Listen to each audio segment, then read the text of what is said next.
오늘 말씀 참 영광스러운 하나님 말씀입니다. 지난 몇 주간 시간이 없어서 이 말씀을 고민하면서 집 앞뒤에 야드를 관리하지 못했습니다. 그래서 엊그제 뒷마당에 나아가서 무성하게 자랐던 잡초들을 뽑아내고 또 보니까 앞마당에는 풀이 다 말라서 앞마당에 가서는 풀에 물을 주면서 문득 이런 생각이 들었습니다. 똑같이 방치를 했고 똑같이 내버려 두었는데 내버려 두었더니 잡초는 자라고 풀은 죽는구나. 잡초는 자라고 풀은 죽습니다. 그런데 앞들에 좀 반듯하게 살아있는 풀이 있었는데 그것을 보니까 HOA, Homeowner Association이 관리하는 한 곳이 따로 있더라고요. 그래서 관리하지 않은 풀은 죽고 관리하지 않은 잡초는 자란다는 것을 문득 느끼면서 성도의 내면 세계도 마찬가지라는 것을, 우리의 영적인 세계도 마찬가지라는 것을 생각하게 되었습니다. 세상의 토양과 맞는 죄성은 가만히 내버려 두어도 잡초처럼 계속 자라나지만 세상의 토양과 맞지 않은 영적인 삶과 열매와 우리의 영적인 성장, 믿음은 내버려 두면 저절로 죽는다는 것을 알아야 합니다. 에베소서는 옥중서신 4편 중에 하나로 바울이 에베소 교회와 사역이 두절된 뒤에 쓰는 안타까운 사연이 깃들어 있습니다.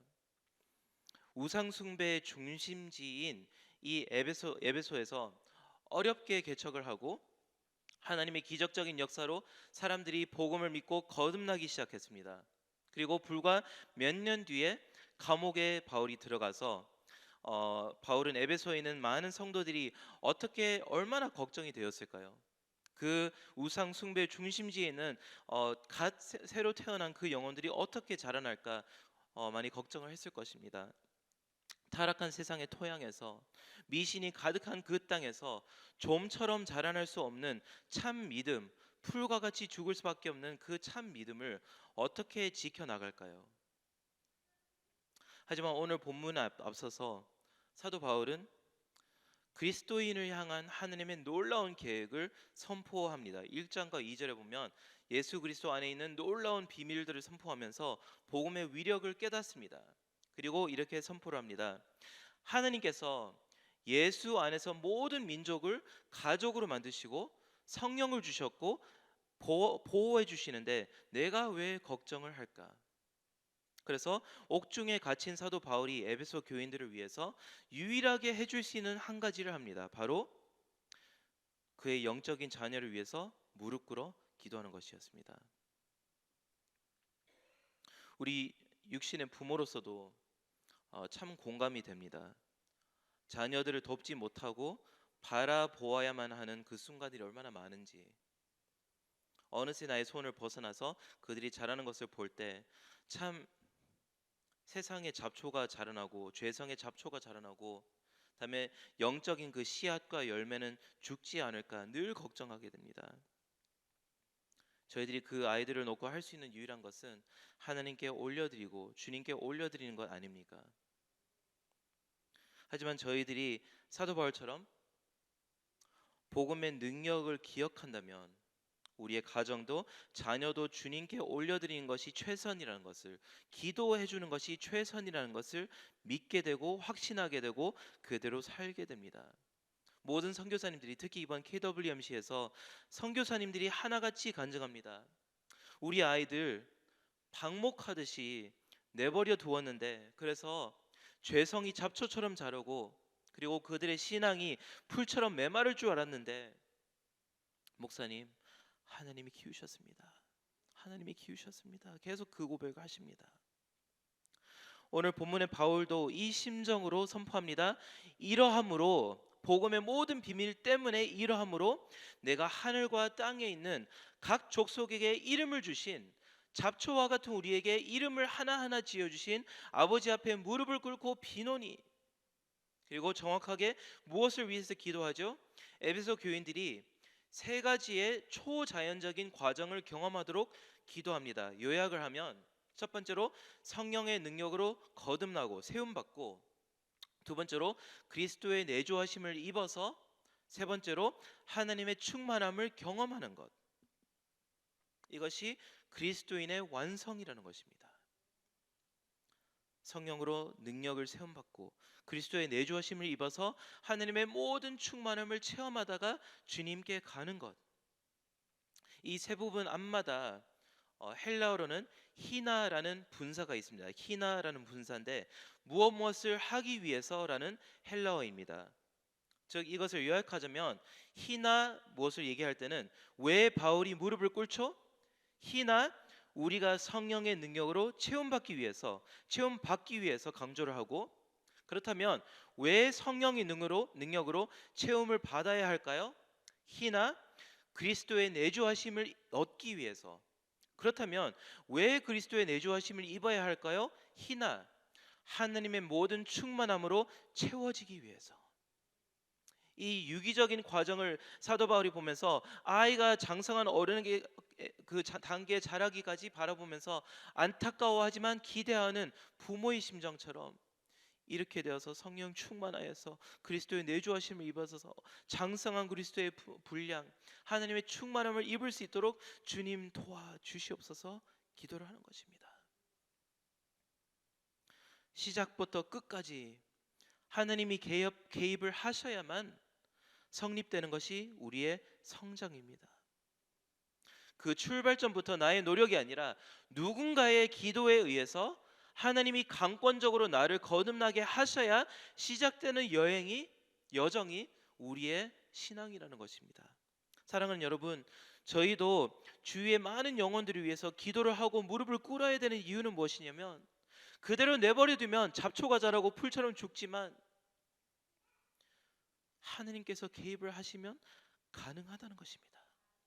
저희 영어권에는 책은 예수를 영접하고 새롭게 믿는 사람들이 참 많이 있습니다. 그들이 신이 나서 팀 사역에 뛰어들고 사역원에 뛰어들고 운동 사역을 하고 남성 사역과 유스와 그리고 여러 곳에서 섬기게 되는데 9월 달부터 곧 섬기게 되는데 저의 가장 큰 기도 제목은 이것입니다. 이제 그들이 뿌리를 깊이 내려야 할 텐데 정말 어린 싹과 같이 신나게 믿었다가 그들이 교회의 행정과 한번 부딪혀 보거나 섬기는 사람들과의 갈등이 일어나거나 잔잔한 상처 때문에 뿌리가 내리기도 전에 교회를 떠날까 봐 주님 도와주시옵소서. 제가 그들과 함께 할 수 없거든요. 300명을 넘는 순간 함께 할 수가 없습니다. 그래서 14절에 제가 기도하게 되는데요. 이게 제 기도를 그대로 옮긴 것입니다. 사랑 가운데서 뿌리가 박히고 터가 굳어지고 능히 모든 성도와 함께 지식이 넘치는 그리스도의 사랑을 알게 하소서. 성령 충만하게 하시고 예수님이 그 안에 거해 주세요. 그래서 하나님의 모든 것으로 충만하게 해 주세요. 하나님께서만 구속사를 이루실 수 있다는 것을, 그 사실은 어쩌면 신학교 가기 훨씬 이전에 오히려 더 뼈저리게 느꼈던 것 같습니다. 중국에서 부모님의 사역에 참여를 했는데 아무것도 하지 못하고 벽에도 귀가 달려있다는 말을 도청장치가 있기 때문에 때로는 눈빛만으로 복음을 전해야 했던 그런 시기들을 생각했을 때 그 땅에는 성령님께서 역사하셔야만 한다는 그 지혜가 있었습니다. 하나님이 안 하면 아무것도 못한다는 그 지혜가 있었기 때문에 저희가 이렇게 모여서 현지인들과 선교사님들이 모여서 조용히 불렀던 찬송가가 늘 떠오릅니다. 성령은 바람 같고 바람은 무엇인가, 바람 불 때 꽃은 피고 성령 불 때 생명 피네.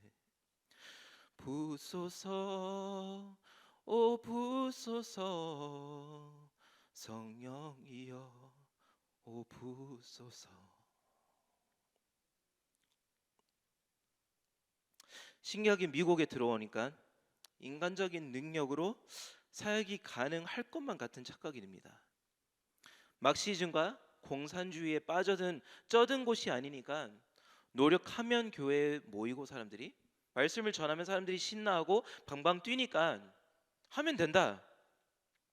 함께 걷고 함께 말씀 나누고 함께 기뻐하고 함께 울면 사람들이 함께 하면 믿음이 자랄 것이라는 확신이 있었는데, 목회를 할수록 중국의 현장이 생각나면서 사람을 내버려 두면 죄의 잡초가 자라고 열매는 죽습니다. 세상 토양에서 믿음을 지키는 것이 어렵다 못해 얼마나 불가능한지를 알게 되면서 여러분 얼마나 힘든지 모릅니다. 자녀들에게 능력의 말씀을 전했는데 학교에 일주일 동안 갔다 오면 무기력하게 돌아와서 초기화가 됩니다. 초기화. 청년들에게 죽으라고 외치는데 직장 생활 일주일 하면 정신이 세상 상태로 또 초기화가 됩니다. 부부들에게 평화의 복음을 외치지만 집에 일주일 살다 오면 서로 원수 대하듯이 돌아옵니다. 밑빠진 두개 물을 붓는 심정 아시죠? 요즘 영어권의 부모 혹은 조부모의 안타까운 소존 소식을 많이 듣습니다. 근데 항상 장례하기 직전에 듣는 말, 목사님, 그분이 예수를 믿었는지 솔직히 모르겠습니다. 그래서 바울의 이 심정이 너무나 이해가 갑니다. 창조주 하나님께 기도하는 것 말고, 무릎 꿇는 것 말고 방법이 없습니다. 사역은 원래 옥중에 철장 중에서 무릎으로 하는 것입니다. 한 영혼이 회개하고 믿는 것은 우리의 능력 밖에 있는 힘으로 해야 합니다. 주님께서 각 성도를 심어주시고 말씀의 햇살과 믿음의 토양과 성령의 바람을 계속 불어주셔야 교회가 에베소서 1장과 2장에 기록된 그 영광스러운 운명을 볼 수 있는 것입니다.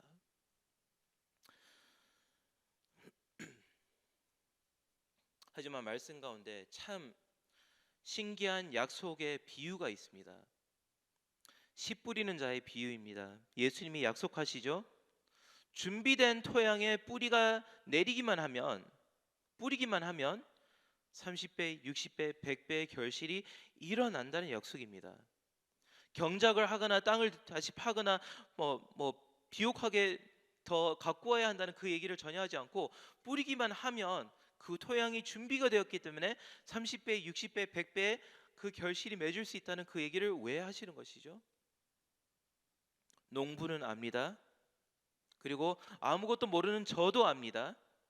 내버려두면 잡초는 자라고 풀은 죽지만, 그런데 뿌리기만 하면 이런 풍성한 결실이 난다는 약속은 하나님께서 우리를 절대로 내버려두지 않는다는 것입니다. 무조건 관리를 하시고 무조건 경작을 하시고 무조건 우리의 마음을 비옥하게 하시기 위해서 하나님이 밤낮 주무시지 않고 역사를 하신다는 것입니다. 그래서 요한복음 14장 18절, 내가 너희를 고아와 같이 버려두지 아니하고 너희에게로 오리라. 주님이 일하신다는 것입니다. 이사야서 9장 7절, 만군의 여호와의 열심히 이를 이루시리라. 아멘. 만군의 여호와의 열심히 100배의 결실까지 이루신다는 것입니다. 그래서 십자가의 사건이 왜 그렇게 중요한지 묵상을 하게 돼 봅니다. 왜 그렇게 중요할까요? 만군의 여호와의 열심히 이미 이루셨다는 것을 보여주기 때문입니다. 가만히 내버려두면 다 죽어서 지옥에 갈 수밖에 없는 운명을 타고난 저희들에게 이 죽음의 땅 가운데 십자가를 지시고 죽으신 예수님은 처음으로 죽음을 극복하고 생명으로 피어난 첫 열매입니다. 그 첫 열매가 앞으로 다가올 영적인 대추수를 예표하기 때문에 복음이 좋은 소식입니다. 예수 그 이름을 믿기만 하면 나도 살기 때문에, 나도 하나님의 관리를 받기 때문에, 나도 하나님의 보호하심을 입기 때문에 이름하여서 복음이라는 것입니다. 그 부활의 첫 열매가 되신 예수님께서 이제 온 교회의 머리통이 되시고 믿는 자들의 머리가 되시는 그 장면을 보고 사도 바울은 고백합니다. 된다. 이제는 된다. 감옥 속에 있더라도, 내가 에베소 교인들과 연락이 닿지 않더라도 무릎을 꿇으면 된다라는 확신이 생기는 것입니다. 새벽 기도에 나온 저희들도 다 이 고백 아닙니까? 출근 시간 9시부터 5시까지 해결이 안 되는 결핍이 있기 때문에 9시 이전에 철장 속에서 바라보기만 해야 하는 어떤 현실이 있기 때문에 저희들이 주님 앞에 무릎 꿇는 것이 아닌가요? 우리의 능력으로 해결 안 되니까. 그래서 저희들이 오늘 함께 고백할 수 있는 것은 무릎을 꿇으면 된다는 것입니다. 하루에 10분 하나님의 능력과 복음의 역사와 그 씨앗에 담긴 유전자의 강인함을 되새겨보기만 한다면 오늘 하루 무릎을 꿇으면 된다는 확신이 서고 십자가를 바라볼 때 그 증거가 있고 오늘 하루를 의미 있게 살아갈 수 있습니다. 그렇습니다. 지금은 이 땅 가운데서는 내버려두면 잡초가 자라고 풀은 죽습니다. 하지만 하나님의 나라가 도래하는 그때에는 생명은 저절로 강건하게 피어나오고 죄의 그 모든 잡초는 저절로 메말라 버리는 그 하나님의 나라가 속히 옵니다. 그날을 기다리면서 오늘 우리가 할 수 있는 최선은 무엇일까요? 함께 각 족속에게 이름을 주신 나와 같은 이에게도 이름을 주신 아버지 앞에 무릎을 꿇고 기도하는 것입니다. 부소서, 오 부소서, 주의 성령이여 부소서, 나를 살려주소서. 그래서 오늘 마지막 절들 20절과 21절 그 너비와 길이와 높이와 깊이가 어떠함을 깨달아 하나님의 모든 충만하신 것으로 그들에게 충만하게 하시를 구합니다. 주님, 우리 가운데서 역사하시는 능력대로 우리가 구하거나 생각하는 모든 것에 더 넘치도록 능히 하실 이에게 교회 안에서와 그리스도 안에서 영광이 대대로 영원 무궁하기를 원합니다. 아멘.